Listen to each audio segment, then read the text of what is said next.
Naghahanap na ang Energy Department ng ibang bansang pwedeng bilhan ng langis sakaling mangyari ang worst case scenario o pagtatagal pa ng gulo sa Middle East.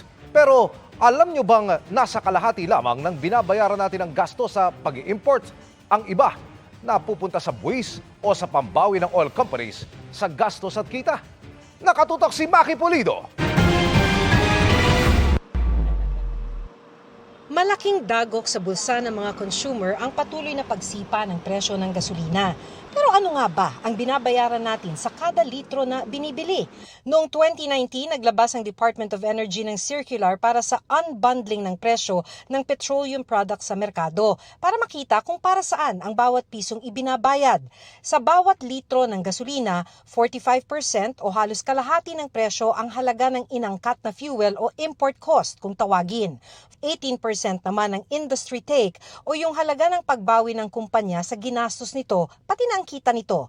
8% naman ay para sa pagdagdag ng ethanol para mabawasan ang inaangkat na langis. Pero 29% o halos 1/3 ang napupunta sa mga buwis gaya ng excise tax, value-added tax at iba pa.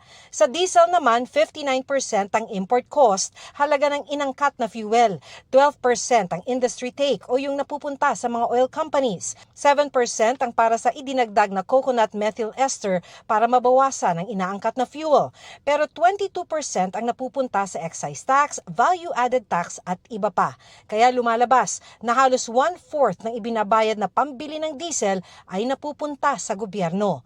Pinag-uusapan na sa Kongreso ang pagsuspindi o pagtanggal ng excise tax. Pero si Senador Loren Legarda naghain ng panukala para bigyang kapangyarihan ng Pangulo na bawasan o suspindihin di lamang excise tax kundi pati ang value-added tax sa mga produktong petrolyo. Sabi niya, hindi raw dapat hayaan na ang mga Pilipino ang magdadala ng pinakamabigat na pasanin. Pero si Senate Committee on Energy Vice Chairperson Sherwin Gatchalian may agam-agam kung tatanggalin ang mga buwis sa langis. Pwede bang tax break sa lahat ng klase ng buwis na ipinapataw daw sa langis? Mas mabigat yun dahil ang pinapatong naman natin sa langis ay excise tax, Oo. VAT, Oo. at mayroon din tayong pinapatong na customs duties. So kung tatanggalin lahat yan, ay mas malaki of course yung kabawasan.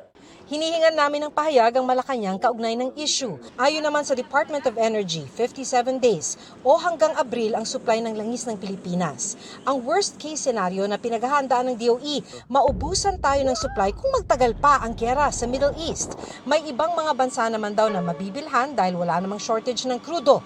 Mas mahal nga lang. We're just preparing it para at least open ang options natin, and they have already opened the doors to us para to buy from these countries na we don't usually buy. Para sa GMA Integrated News, Maki Pulido, Nakatutok, 24 Oras.